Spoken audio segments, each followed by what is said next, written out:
How's it going, everyone? Austin Honecker here. I just want to come on here for a while and give them a review for All Elite Wrestling's AEW Dark from tonight, which is August 23rd, 2022. I gotta say, it was awesome from start to finish. For the matches, match 1, it was the Renegade Twins, which are Robin and Charlotte Renegade, versus Rocky Radley and Ali Rex. That was a great match, but the ending to it, the Renegade Twins went over because Robin Renegade pinned Rocky Radley with the Spinebuster Neckbreaker combination from Robin and Charlotte Renegade. Match 2, it was Anthony Ogogo versus Meadow. That was a squash match, but the ending to it, Anthony Ogogo went over with the pop-up knockout punch.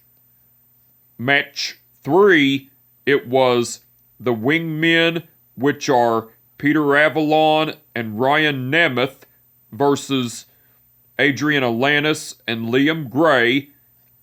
That was a great match, but the ending to it, the Wingmen went over cause Peter Avalon pinned Adrian Alanis with the diving splash.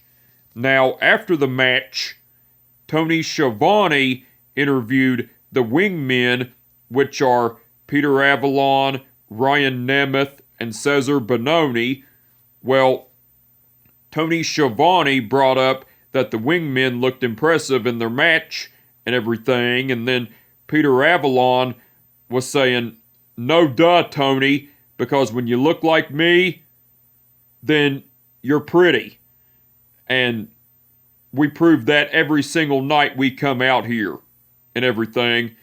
And then Ryan Nemeth was talking about how the Wingmen were the kings of AEW Dark and everything. And then Cesar Bononi was saying, "The Wingmen will make AEW pretty and everything." That was cool. That was after the match, by the way. Match 4, it was Blake Christian versus Lucky Ali. That was a great match, but the ending to it, Blake Christian went over with the curb stomp.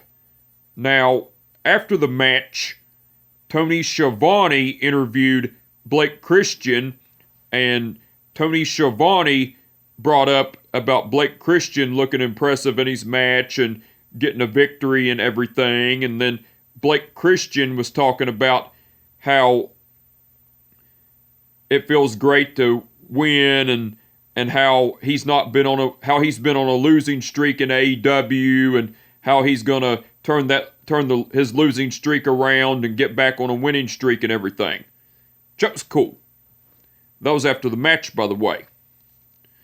Match 5, it was Jora Joe versus Vari Morales. That was a squash match, but the ending to it, Jora Joe went over with the pump kick.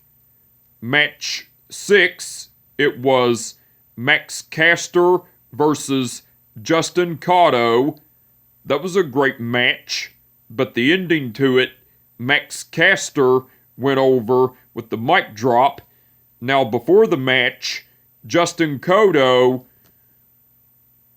was already out in the ring, and then Max Caster came out and done a rap on Justin Cotto, and then Max Caster was saying Anthony Bowen's signature line, saying Universal Studios, and then a fan in the crowd said Anthony Bowen's line,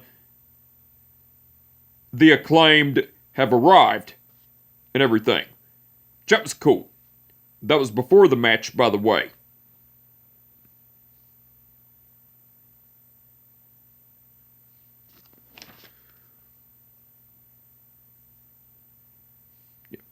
That was match 6, by the way. Match 7, it was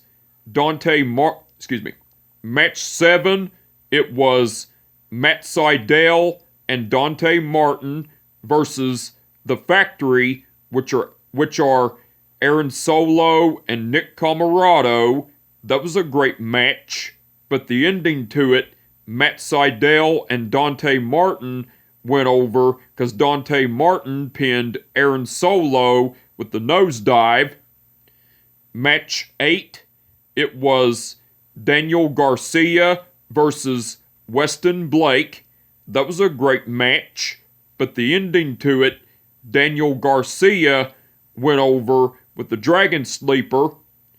Match 9, it was the Trust Busters, which are Ari Daivari, Slim J, and Parker Boudreaux versus Ryan Howe, Omar Amir, and Cash Flow. That was a squash match, but the ending to it, the Trust Busters went over cause Slim J pinned Cash Flow with an assisted sliced bread from Parker Boudreaux and Slim J. Now, after the match, Tony Schiavone interviewed the Trust Busters, which are Ari Daivari, Slim J, Parker Boudreaux, Sonny Kiss, and Jeeves K. Well, Tony Schiavone brought up about the Trust Busters looking impressive in their match and how AEW will see more of the Trust Busters and everything, and then asked if Jeeves K was VSK. Well, Ari Daivari said, "Listen, Schiavone, I said from the get-go that I am recruiting everyone in the Trust Busters. And allow me to introduce to you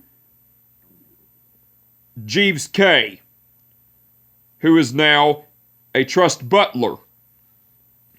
But I'm going to say this right now, Schiavone. The Trust Busters have main evented 2 weeks of Rampage.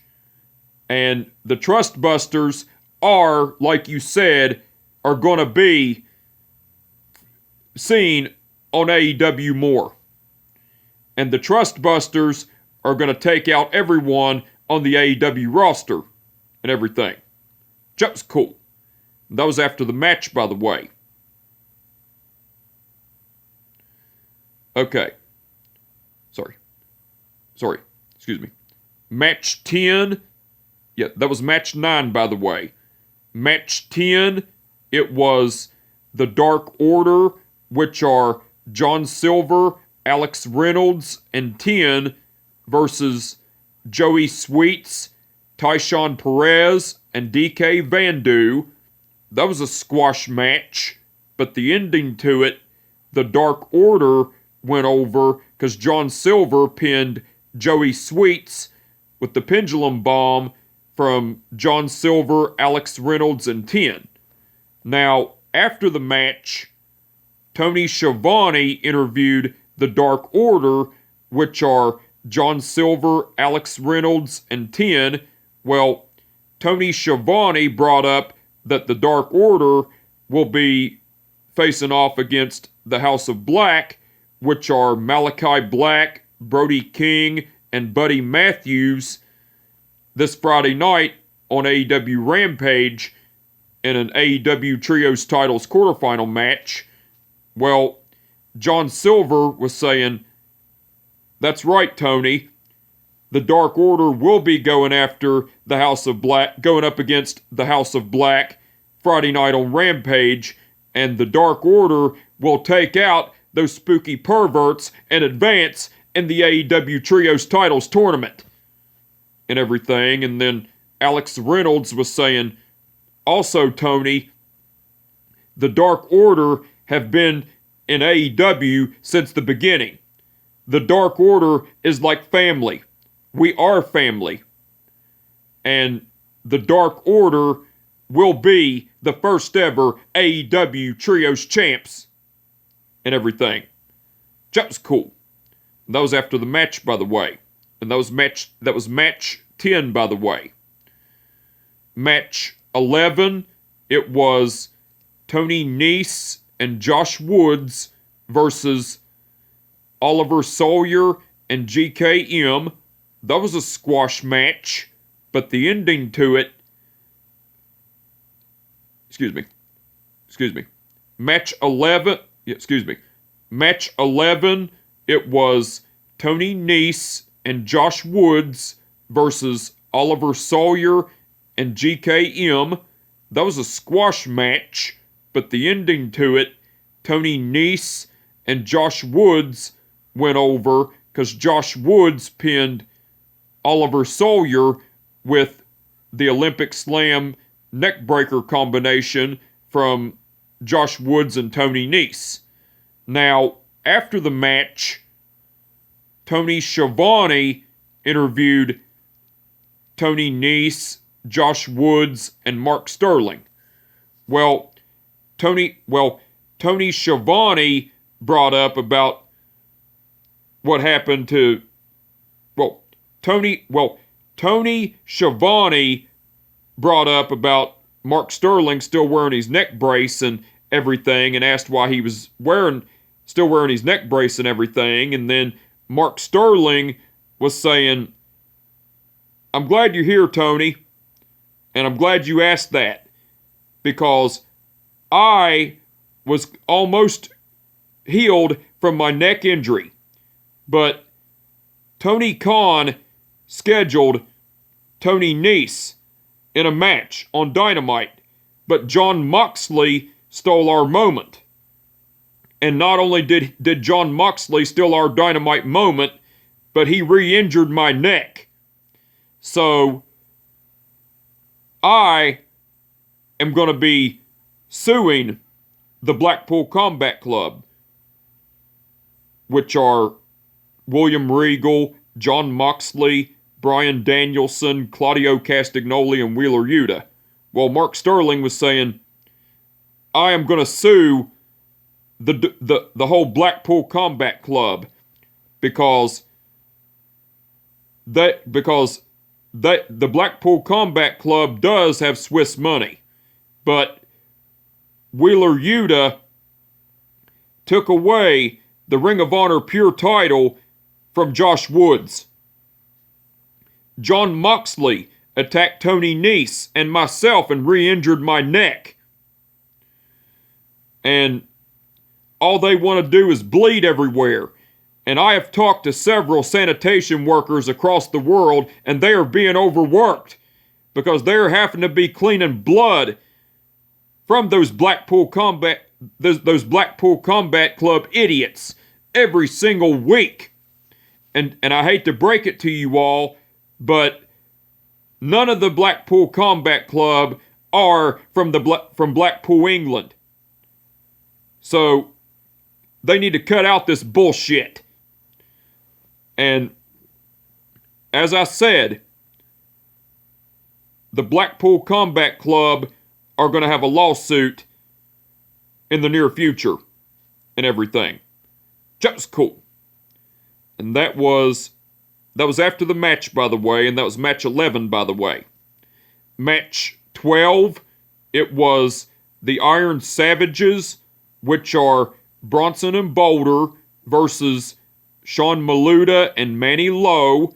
That was a squash match, but the ending to it, the Iron Savages went over because Bronson pinned Manny Lowe by the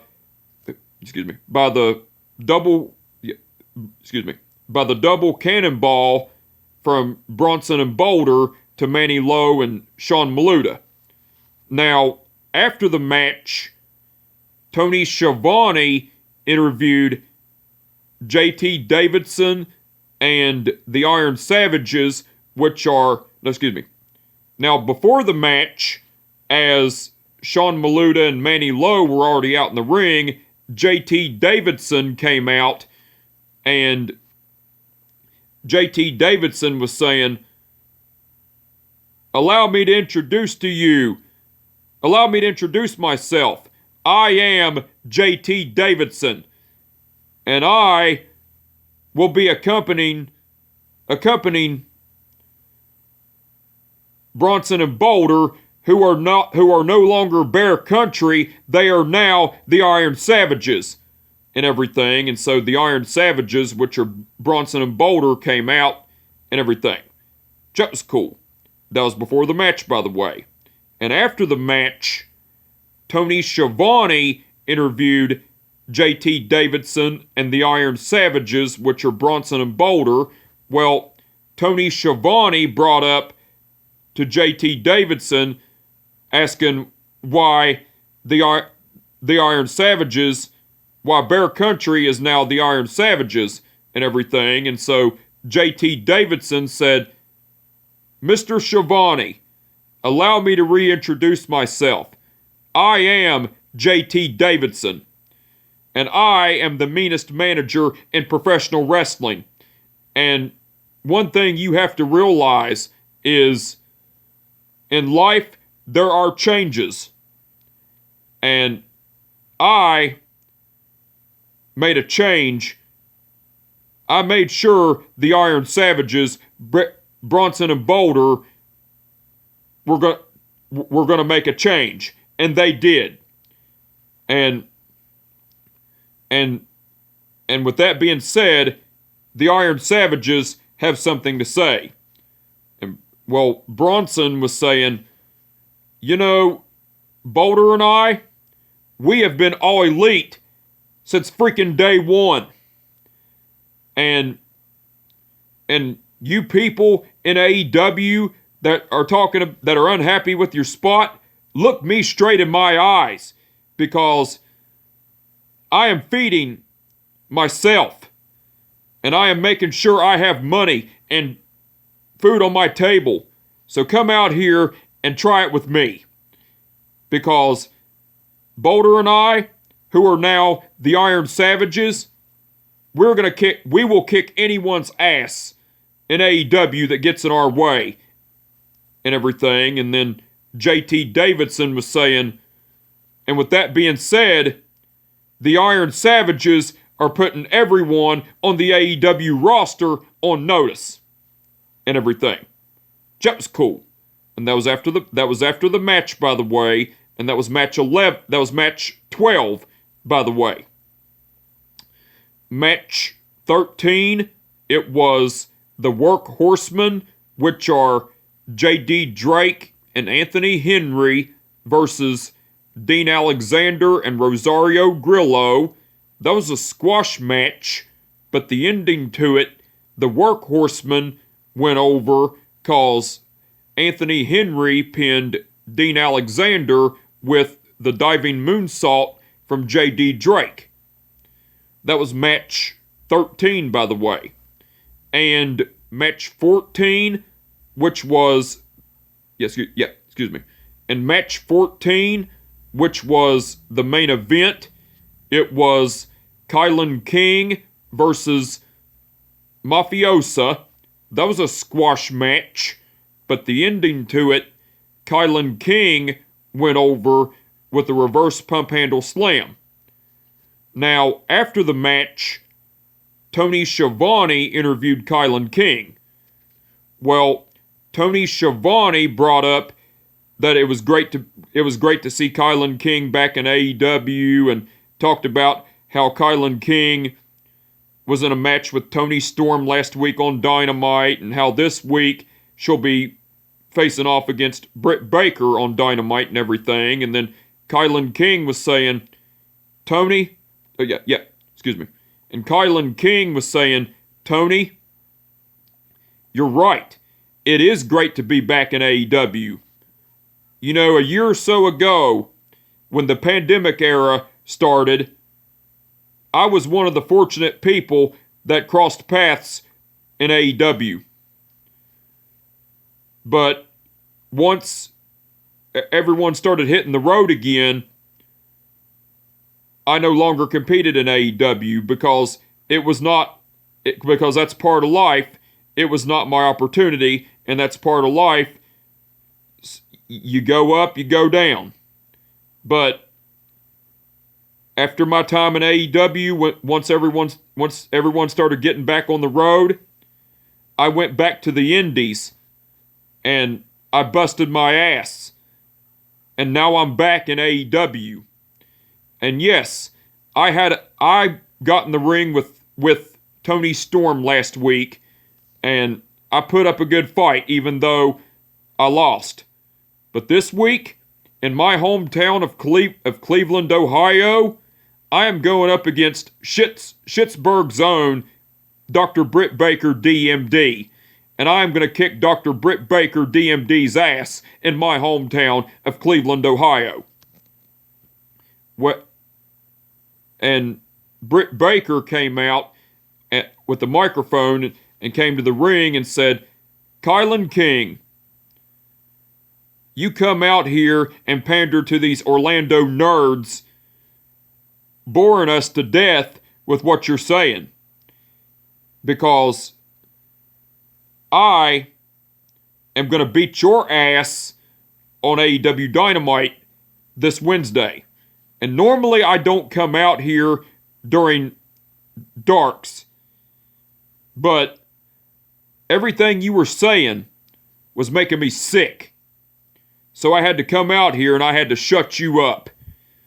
And like I said, this Wednesday, I'm going to kick your ass.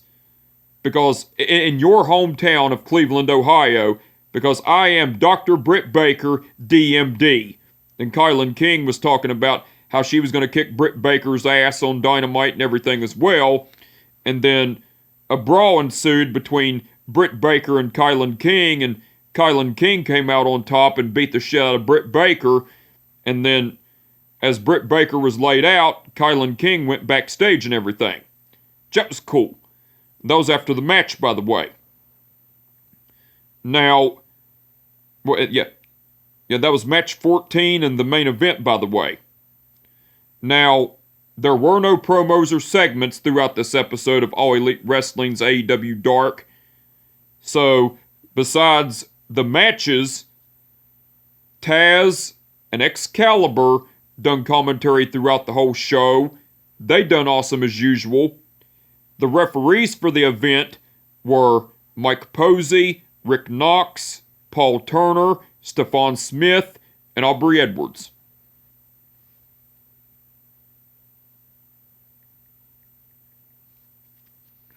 Okay, Mike Posey refereed the match between the Renegade Twins versus Rocky Radley and Ali Rex. Rick Knox refereed the match between Anthony Ogogo versus Meadow. Stephon Smith refereed the match between the Wingmen versus Adrian Alanis and Liam Gray. Paul Turner refereed the match between Blake Christian versus Lucky Ali. Stephon Smith refereed the match between Jora Joel versus Vari Morales. Aubrey Edwards refereed the match between Max Caster versus Justin Cotto. Paul Turner refereed the match between Matt Sydal and Dante Martin versus The Factory.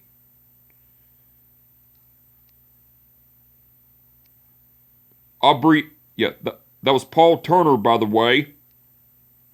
Aubrey Edwards refereed the match between Daniel Garcia versus Weston Blake. Stephon Smith refereed the match between the Trustbusters versus Ryan Howe, Omar Amir, and Cash Flow. That was Stephon Smith, by the way.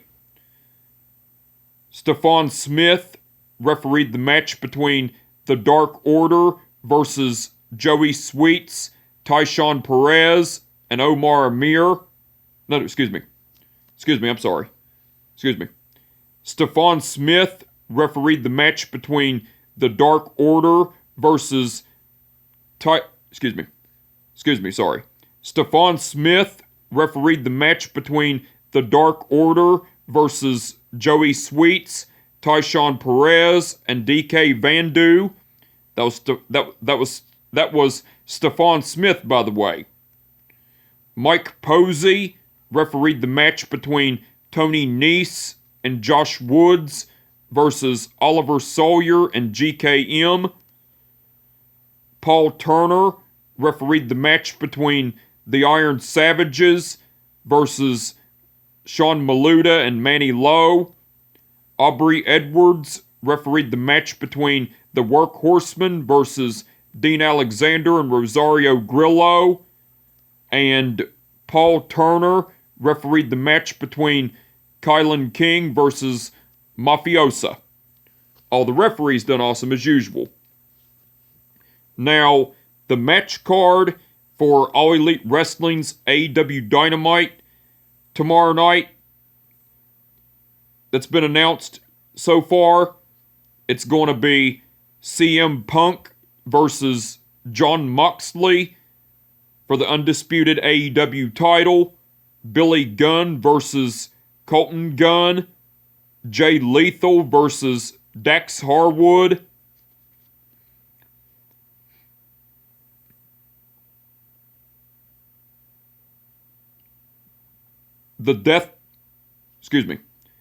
and the match card that's been announced for All Elite Wrestling's AEW Dynamite tomorrow night, it's going to be CM Punk versus Jon Moxley for the undisputed AEW title, Billy Gunn versus Colton Gunn, Jay Lethal versus Dax Harwood, the Death Triangle, which are Pac, Rey Fenix, and Penta El Cerro Miedo versus Will Ospreay and Aussie Open, which are Mark Davis and Kyle Fletcher, in an AEW Trios Titles quarterfinal match, and Britt Baker versus Kylan King. Those are the matches that have been announced.